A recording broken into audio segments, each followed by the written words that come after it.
Hola, ¿qué tal? Buenos días. Nosotros somos el equipo Problemas, conformado por Plasencia Reyes, Alma Denise, Cervantes Neri, Carla Daniela, Oregel Gómez, María Guadalupe y su servidora García Bañuelos, Alondra.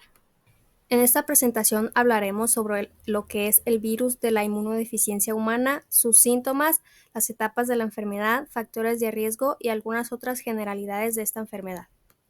Además, también se presentará la vigilancia epidemiológica en esta enfermedad, dos estudios recientes y el panorama actual de la enfermedad en México. Esperemos que el video sea de su agrado. El virus de la inmunodeficiencia humana ataca a los glóbulos blancos, específicamente a los linfocitos CD4 cooperadores, destruyendo estas células y debilitando el sistema inmunitario. La infección por VIH provino de los chimpancés de África Central a finales de los años 1800.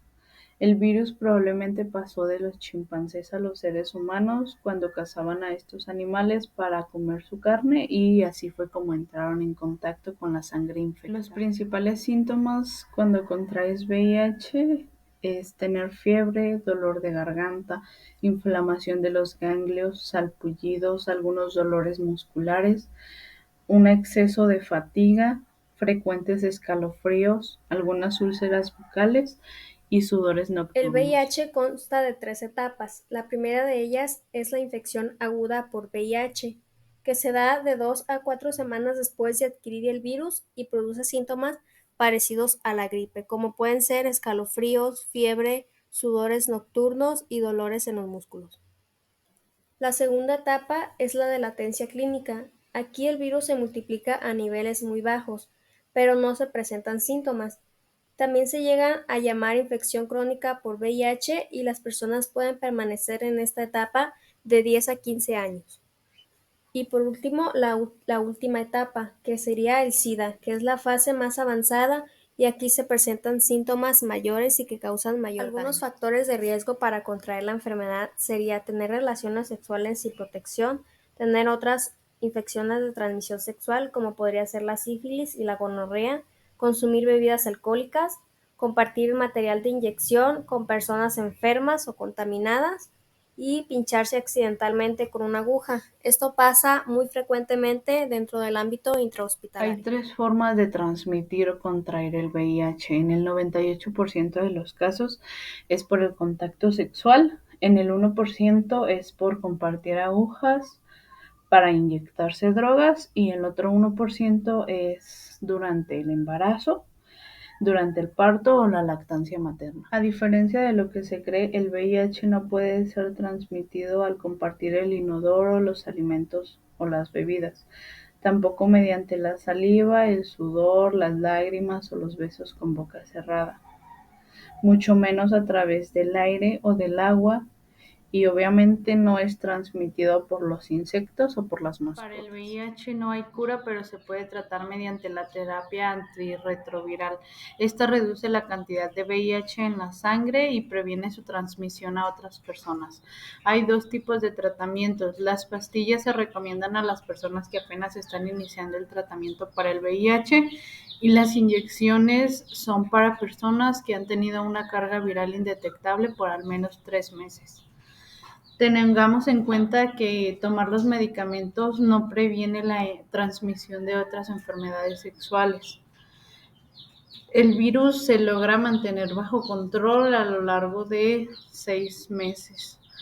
El tratamiento puede causar náuseas, vómitos, diarrea, dificultad para dormir, sequedad en la boca, dolor de cabeza, sarpullido, mareos, fatiga y dolor en el sitio de inyección. Existen distintas medidas de prevención y vigilancias epidemiológicas del VIH, pero esta siempre debe estar constituida por cuatro principales elementos. El primero es contar con un sistema de información definido como el proceso sistemático de detección, notificación, recolección, recuento, clasificación y análisis de los datos de la epidemia de SIDA en una población. El segundo es contar con recursos humanos instruidos en epidemiología. Estos deben ser capaces de documentar la distribución y propagación del VIH, detectar y efectuar el seguimiento de los casos y realizar un diagnóstico de laboratorio. Para esto viene el tercer elemento, que es tener laboratorios que garanticen el diagnóstico del VIH. Y por último, contar con un sistema de evaluación y supervisión con asesoría técnica en los distintos niveles tecnológicos administrativos. De acuerdo con la normatividad vigente, el VIH es un padecimiento prevenible. Entonces les vamos a dar las principales medidas de prevención.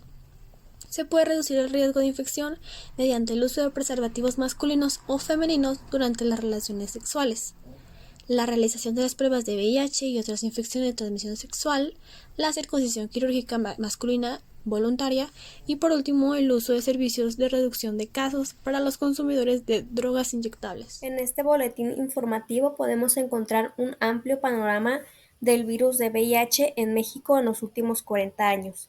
De todos los estados, la Ciudad de México representó el mayor número de contagios con 48.706 casos.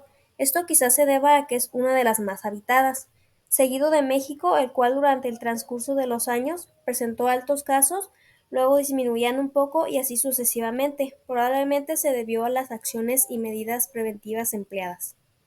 Por otra parte, Jalisco cuenta con el tercer lugar, con un total de 21.336 casos. Y por otra parte estaría Zacatecas, sería el estado que presentó un menor número de casos y muy por debajo de los 3 estados ya mencionados. Durante el periodo de 1983 a 2023 se presentaron 365.916 casos, de los cuales 237.076 se encuentran vivos. Este 2023 se notificaron 13.489 casos y Quintana Roo representó la mayor tasa con 41.78.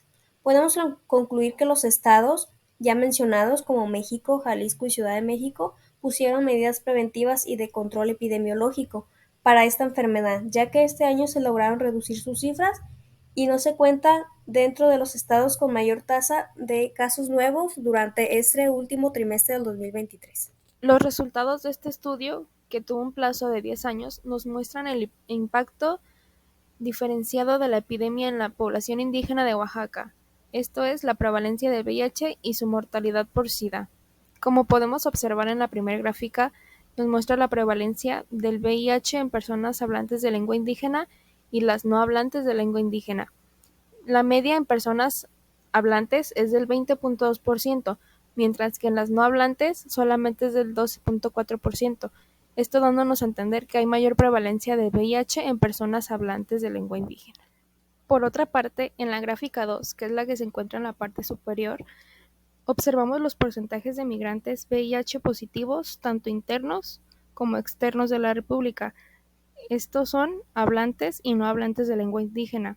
Se puede observar una media de prevalencia a 10 años mucho mayor en las personas que son hablantes de lengua indígena respecto a quienes no lo son.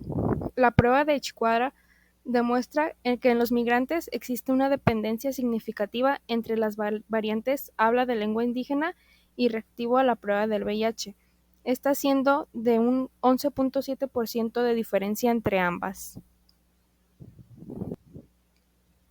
En la gráfica 3, que es la que se encuentra en la parte inferior, podemos observar en el lado izquierdo la mortalidad general desagregada por género, mientras que en el centro y a la derecha se presenta desagregada por género y por etnicidad. Esto nos muestra que la mortalidad de los hombres es mayor que la de las mujeres en los casos, pero fallecen más mujeres hablantes de la lengua indígena que no hablantes. Para agregar información y confirmar datos antes dichos, investigamos 2 artículos de suma importancia. El primero, llamado Factores de riesgo de infección por VIH entre adolescentes y jóvenes, revisión sistemática, por Bosonario, Lima, De Paula, entre otros autores, en 2022, nos dicen que la enfermería desempeña un papel esencial y estratégico en el control de la epidemia de VIH entre adolescentes y jóvenes, al comprender sus representaciones sociales sobre las vulnerabilidades y factores de riesgo. En esta nos señalan la importancia de desarrollar políticas de salud y prácticas de atención de enfermería dirigidas a los adolescentes y jóvenes que muestran los factores de riesgo encontrados en los estudios incluidos en esta revisión para prevenir la transmisión del VIH.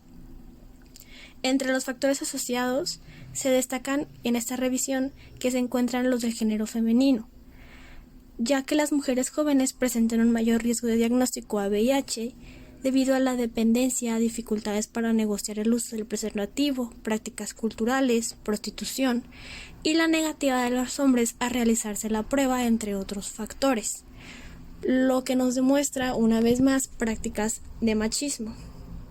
De la misma manera, la edad avanzada, la baja educación, la etnia negra, el consumo de alcohol, el uso inconsciente del condón, las relaciones sexuales tempranas antes de los 16 años y múltiples socios sexuales se encuentran entre los factores asociados al VIH en adolescentes y jóvenes. En estas se asegura un diálogo interdisciplinario e intersectorial entre los diferentes puntos y redes de cuidado de la salud, así como entre los proveedores de salud, que incluyen diferentes factores sociales y órganos de gestión para avanzar la lucha contra la infección por el VIH. De igual manera, Ruiz, Quirós, Villanueva, entre otros autores, en 2023 nos comparten en su estudio Estimación de casos de VIH no diagnosticados en la región de Cajamarca, Perú, vinculación probabilística entre bases de datos, que es necesario garantizar el acceso a pruebas rápidas de VIH en todos los niveles de atención del sistema de salud, para fortalecer de esta manera en espacios comunitarios de poblaciones de mayor riesgo, entre las que destacan trabajadoras sexuales, hombres que tienen sexo con hombres y mujeres trans. ¿Pero por qué estos factores? Ya que estas poblaciones claves son las que evitan los servicios médicos debido a la discriminación y el estigma asociados al diagnóstico de VIH, los cuales continúan siendo sorprendentemente altos, sobre todo en poblaciones vulnerables como adolescentes, gestantes y personas privadas de su salud. Actualmente, los casos de VIH no diagnosticados contribuyen al incremento de nuevas infecciones, por lo que estimar esta cifra es muy importante para evaluar las estrategias en los programas de control de VIH. Mediante el estudio, se encontraron que existe un elevado número de casos de VIH no diagnosticados en la población estudiada.